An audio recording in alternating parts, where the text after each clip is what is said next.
Hello, everyone. Welcome to New Gen Politics. So, is this a good ticket for Democrats in 2028?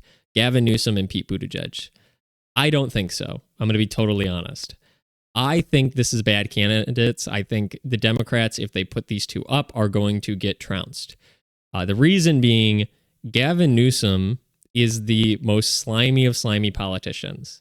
The only reason I see this being shared around, or that I think he is being named as a candidate for president, is because he is in the news right now. He's relevant. People see his name, and then therefore he is going to be president, right? We do know name recognition does a lot, but how much can that satiate the independents or the liberal conservatives you want to bring over? I don't think it will. I don't think just his name will be enough. Right now, he's relevant only because of the riots going on in California. I mean, he's sticking it to Trump, they say, and he's, telling Trump to come and arrest him. He's challenging him. And so people are like, oh, Gavin's really tough with Trump. But Gavin is also like super, super, super liberal. And the easiest counter to running Gavin Newsom as president is, do you want the country to look like California? And the vast majority of people say no. Even most liberal people would say, I don't want it to look like LA or San Francisco. That is not what I want the rest of America to look like. So Gavin's already in a bad spot because he's very liberal. He's going to have to meet in the middle to walk back a lot of these policies. That's a reason a lot of people voted for Trump, was things just went way too far to the left, and he is right at that extreme. So I think the only reason people are picking him is because he's got name recognition and he's standing up to Trump. However, just because he's standing up to Trump does not mean that will be effective in 4 years, even if you like that about him, because there is a big orange problem that the Democrats will face in 4 years, or really a lack thereof, which is Trump will be gone. Trump will be gone. You will not be able to point at the big orange evil man and say, big orange evil man responsible for all our problems, because he'll be gone. So it's kind of like you're preparing for war against the British and the French invade. Okay, well, are your tactics going to work against them? Are your plans going to work against them? Is everything you've dedicated towards directing everything at this one enemy over here, is it going to work on the other guys? Maybe, maybe not. Because will that work on Vance? Will the same attacks? Because for the last decade now, at this point, they've just been able to say orange man bad. Trump is responsible for all the world's problems. Like, he is the incarnation of evil itself. Can you just really take that and switch it and be like, Vance, Nikki Haley, Vivek, whoever wins, that person is the new incarnation of evil. They're actually more evil than Trump was. They're even eviler. They're the most evilest. It's like, can you really say that? Will that be effective? So all the armaments you prepared, the tactics you've used against Trump, you've perfected your media warfare against a single man, and then he's just gone. Will that work against the other guys? I don't know. There could be a problem, because it could be good for the Republicans that Trump is gone, or it could be bad for them too. So we don't know. It could be good for the Democrats or bad for the Democrats that Trump's there, or is not going to be there, and it could be the same for the Republicans. It could be good for the Democrats that Trump is gone, because the next person will probably not have as much charisma as Trump. Like, Trump is just an icon. His fans are devoted to him. Like, his base loves him. He took hold of the entire party, and he is the king of the Republican Party. That's just a fact. Whether you love him or hate him, that's the truth. He sucked all the air out of the room, all the oxygen out of the room. It's just him. Either you bow to him or you're kicked out of the party. That works great for consolidating the party. However, when the king dies and he doesn't have an heir, what happens? Well, so that could cause chaos for the Republicans, and it could be a great opportunity for the Democrats. Like, the guy is gone. And like George Clooney said like a week ago in one of his interviews, he thinks that all the SMAGA stuff will go away because there won't be someone as charismatic as Trump. I think he's wrong, because I think it's going to get replaced by somebody even further right, which he will hate, and they probably will win. But it is a good point that like no one's as charismatic as Trump. They're just not. You look at the other candidates and they're just not quite who he is, and they can't quite capture his image. And the more they try to pretend to be him, the worse it looks because you look phony. Trump is genuinely who he is, love him or hate him. I think he's pretty transparent about who he is. He behaves in a certain way, and you either like that behavior or you don't. But it's hard for people to say that he's like totally fake. So that could be really bad for Republicans because the king's dead and there's no heir. Now we got to fight against each other and pick somebody who probably won't even live up to him in terms of status. They may be better politically. I think actually most Republicans would be more conservative than Trump politically, but do they have the ability to go on the campaign trail and bring people in? But the Democrats might be good for them. It could also be bad for the Democrats because all their attacks that have worked against Trump may not work against whoever the Republicans pick, which is kind of looking like Vance now. He's kind of the front runner. Probably won't work against him in the same way. He probably doesn't have the same baggage. He probably won't be as aggressive as Trump is. Vance seems a lot more reserved. He thinks a little clearer. Trump likes to crash out on Twitter. Vance probably won't do that.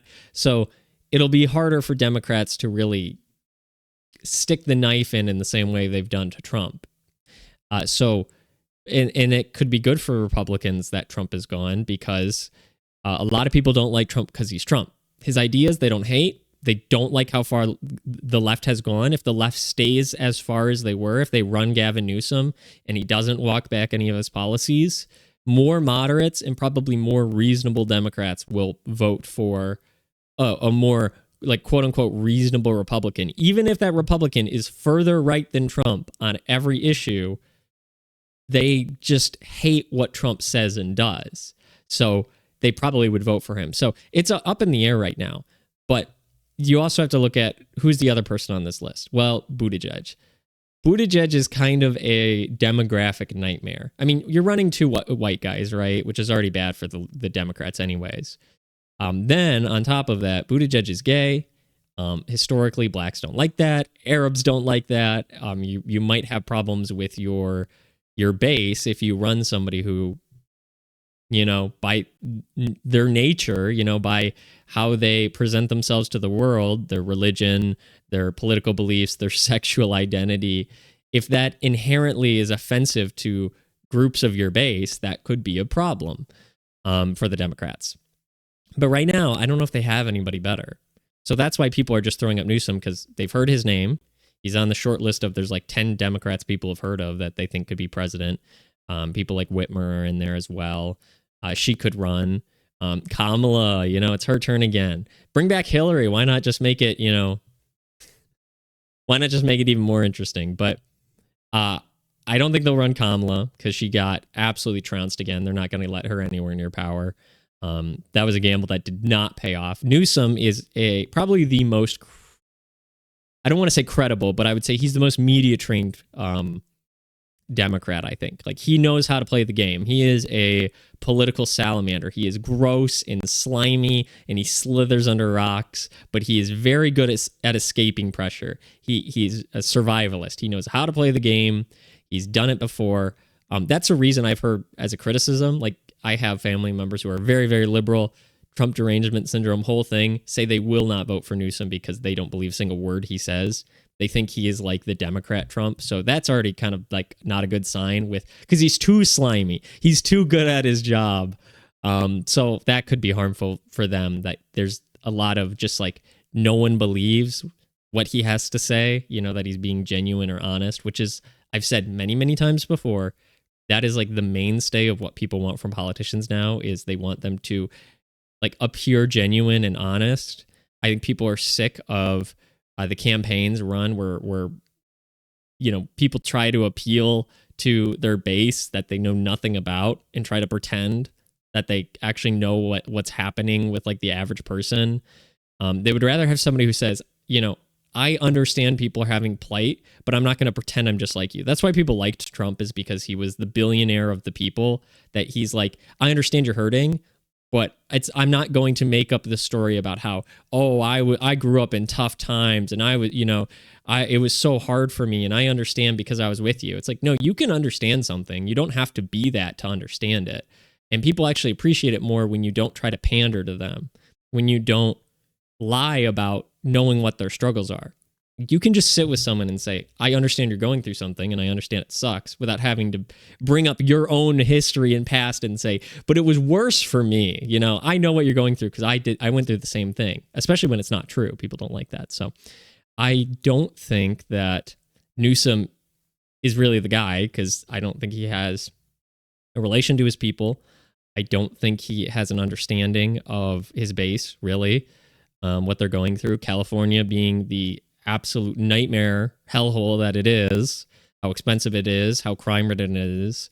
I don't think people that will translate well to a national stage of like, this is what the people want, everywhere to look like California. I mean, that's going to be the attack from every Republican is, do you want it to look like California? And people in the middle will probably say no.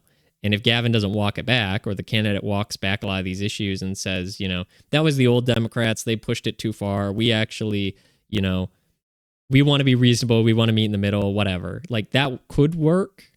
It probably would be their best strategy. But at the same time, you have to cede ground to the Republicans in that way. And they don't want to do that. They don't want to lose anything.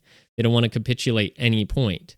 So we'll just have to wait and see what happens. But I don't think these are going to be it. I don't even know if Vance is going to be the candidate in the primary. I've had my suspicions about that the whole time, that I think we're going to get somebody else that we don't know. Like, my theory for the presidential race is probably going to be somebody we've never heard of on the Republican side, and probably not Newsom, and probably not Buttigieg either, because of the identity politics things I brought up earlier.